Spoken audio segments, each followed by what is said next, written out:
يوم ما ماتت بقى يفضل قدام صورتها بالساعات ويبكي ويقول يا ريتني كنت حضنتها أكتر، يا ريتني كنت سمعت كلامها، يا ريتني ما زعلتها أبدا. وليه دايما بنفتكر نحب ونقدر ونبكي لما الشخص بيمشي ويغيب؟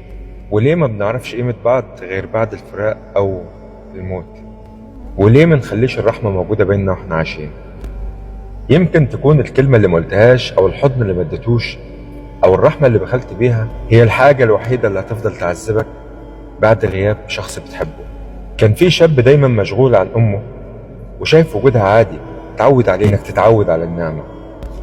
يوم ما ماتت بقى يفضل قدام صورتها بالساعات ويبكي ويقول يا ريتني كنت حضنتها أكتر، يا ريتني كنت سمعت كلامها، يا ريتني ما زعلتها أبدا. الناس ساعات بتفكر إن العلاقات مضمونة، علشان كده بتأجل كلام الحب أو الرحمة لوقت تاني، لكن للأسف الوقت مش دايما بيدينا الفرصة. تعرف ليه الناس مش بتحس بقيمة الشخص غير بعد الفقد؟ لما شخص يكون موجود معانا طول الوقت بنحس إن وجوده شيء طبيعي، بين قوسين الاعتياد. الحاجة التانية وهي الانشغال، احنا بنغرق في تفاصيل الحياة وبننسى نعبر عن مشاعرنا.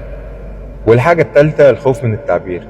في ناس كتير بتعتبر ان التعبير عن الحب او الرحمة ضعف، والناس دول عاوز اقول لهم ان الرسول صلى الله عليه وسلم امرنا بالرحمة والسماحة. في حديث عن الرسول صلى الله عليه وسلم بيقول فيه رحم الله امرئ سمحا اذا باع، سمحا اذا اشترى، سمحا اذا اقتضى. وكمان الرسول صلى الله عليه وسلم قال ليس منا من لم يرحم صغيرنا ويوقر كبيرنا.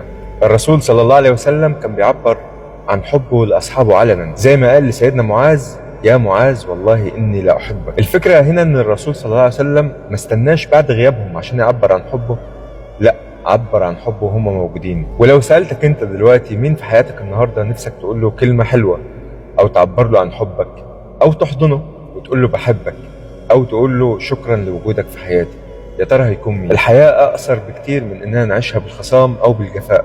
نصيحتي ليك ازرع الرحمة ووزع الحب قبل ما يجي اليوم وما تلاقيش قدامك غير كلمة يا ريت. سامح اللي غلط فيك قبل ما يجي اليوم ما تقدرش تسامحه ولا تسمع صوت. خلي الرحمة أسلوب حياة مش مجرد رد فعل بعد الفقد. اللهم اجعلنا رحماء قلوبنا وألسنتنا وألف بين قلوبنا ولا تجعلنا من النادمين بعد الفقد. تحياتي، سلام.